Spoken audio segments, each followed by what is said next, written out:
안녕하십니까, 박사호입니다. 영국에서 출판된 Red Roulette: Wealth, Power, Corruption and Vengeance in Today's China입니다.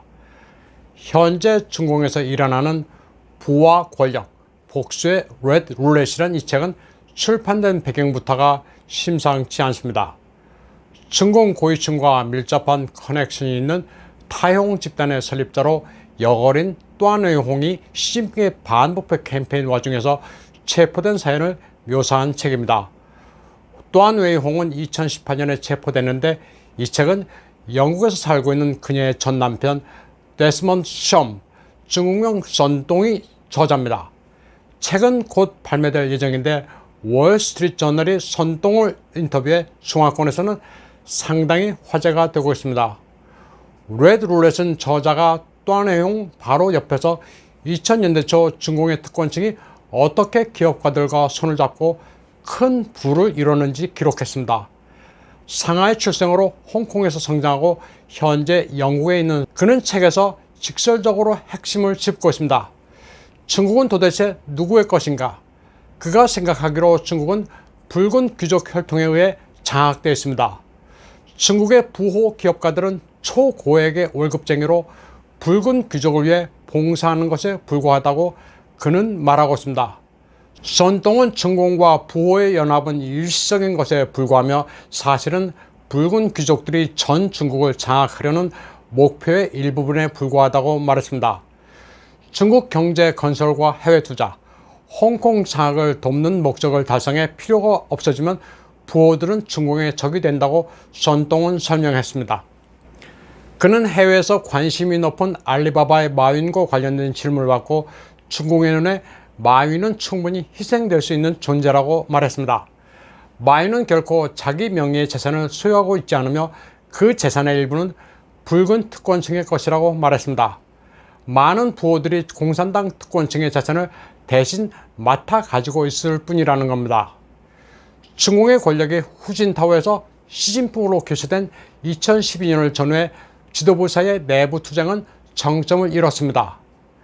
당시 뉴욕타임즈는 또안웨이홍과 원자와 가족 간의 비즈니스 관계를 언급한 바 있습니다. 물론 그때 원자바오 가족의 변호사는 뉴욕타임즈의 보도가 사실이 아니라고 홍콩 매체에서 주장했었습니다.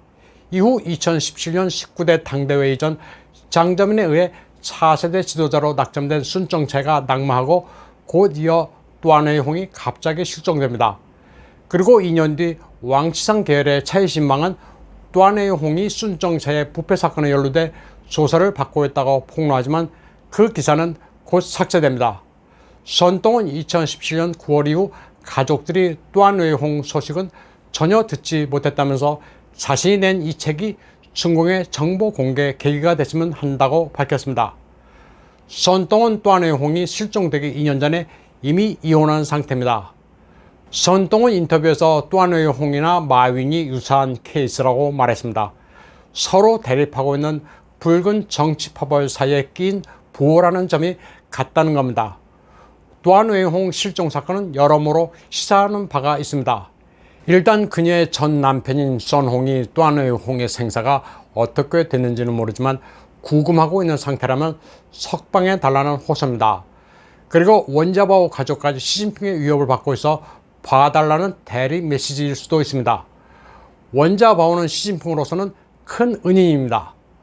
또안웨이홍과 원자바오 부인 그리고 아들 원윤성과도 아주 밀접합니다.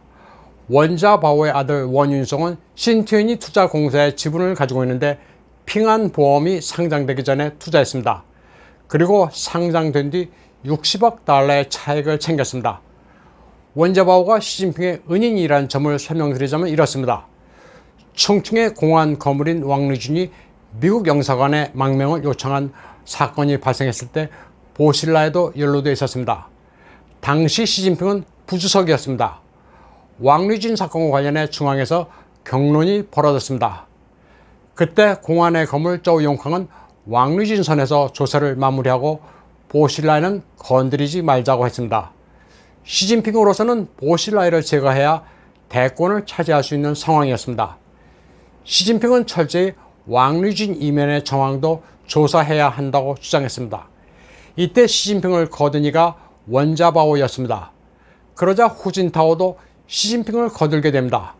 그런 덕분에 시진핑은 정적들을 하나하나 제거하고 대권을 차지할 수 있었습니다.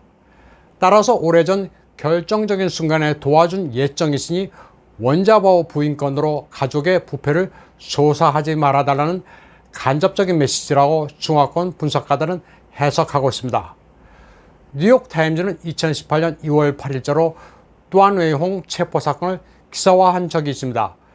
전 총리의 가족과 비즈니스를 하던 부호 투자자가 체포됐다고 전했습니다. 그러나 당시 중공 당국은 그녀의 체포 사실을 인정하지 않았습니다. 때문에 그녀의 행방이나 근황에 대해서는 전혀 알려진 게 없습니다. 또한웨이홍이 체포된 사유와 관련해서는 여러 가지 이야기가 돌고 있습니다. 순정차의 부패와 직접 연루됐다는 설도 파다합니다. 2008년 베이징 올림픽이 개최되기 전 또한웨이홍과 남편 선동의 회사가 새로 건설되고 있는 베이징 공항 주변의 토지를 사서 큰 이익을 받는데 이를 봐준 게 순정차이라는 겁니다. 뉴욕타임즈는 2012년에 중공 특권층의 재산을 파헤치는 기사를 썼습니다. 당시 기사에 따르면 원자바오 일가의 재산은 27억 달러에 달했습니다. 이 기사를 썼던 뉴욕타임즈 기자는 퓰리처상까지 받았지만 중공 당국으로부터도 자국을 욕보인다는 비난을 샀습니다. 이 기사가 나간 뒤 원자바오는 자신과 친족을 변호하면서 만약 기율 위반 사실이 있으면 처벌을 받도록 하겠다고 했습니다. 결국 아무 일 없이 지나갔습니다. 시진핑은 당시만 하더라도 원자바오를 지지했습니다. 그러나 이후 시진핑은 권력투쟁 이면 미지의 영역을 발견합니다. 결국 2015년 만만치 않은 정적 조용캉에게 무기징역을 때리고 잡아놨습니다. 정치국 상무위원은 절대 처벌받지 않는다는 불문율을 깬 조용캉 구속은 전 세계를 놀라게 했습니다. 2017년 또한웨이홍의 실종은 그녀가 베이징의 한 호텔에서 개최된 불가리샵의 개업식에 참가하지 않아 널리 회자됐습니다. 원자바오의 부인 짱페일리는 중국 보석협회 이사장입니다. 럭셔리 호텔의 불가리샵은 제네시스 베이징이라 불린 또한웨이홍의 프로젝트인데다 짱페일리와의 친분을 감안하면 모습을 드러내야 하는데 참석하지 않았습니다. 또한웨이홍은 국유 부동산 회사에서 일하다 나중에 티엔진에 자신의 부동산 회사를 설립해 큰 돈을 번 거부입니다. 그녀는 뉴욕과 런던에도 부동산을 보유하고 있습니다. 그리고 카이펑 공익재단을 설립해 교육과 예술 사업을 지원해 왔습니다. 하버드 대학생들의 중국 유학 장학금에는 또한웨이홍과 남편 명예 프로그램도 있을 정도였습니다. 또한웨이홍과 원자바오 가족의 관계는 아주 깊습니다. 또한웨이홍은 원자바오의 모친, 동생, 딸과 함께 사업을 도모하게 됐습니다. 또한웨이홍은 원자바오 일가가 부를 축적하는 과정을 도왔습니다. 원자바오 일가의 부정축제 내막과 시진핑이 대권을 장악할 시점에 원자바오와 맺은 인연을 자세히 묘사한 이 책이 현 시점에 출판되는 게 심상치 않습니다. 지금까지 원자바오는 서민 총리를 자처하면서 청빈한 이미지로만 각인되어 왔습니다. 중화권 네티즌들은 권력을 향한 시진핑의 야심이 드러나면서 지금까지 가려졌던 권력 투쟁의 본질, 그리고 중공에서 부호의 존재는 과연 무엇이는지가 폭로되기 시작했다는 반응을 보이고 있습니다. 오늘 방송은 여기까지 하겠습니다. 시청해주신 여러분 감사합니다.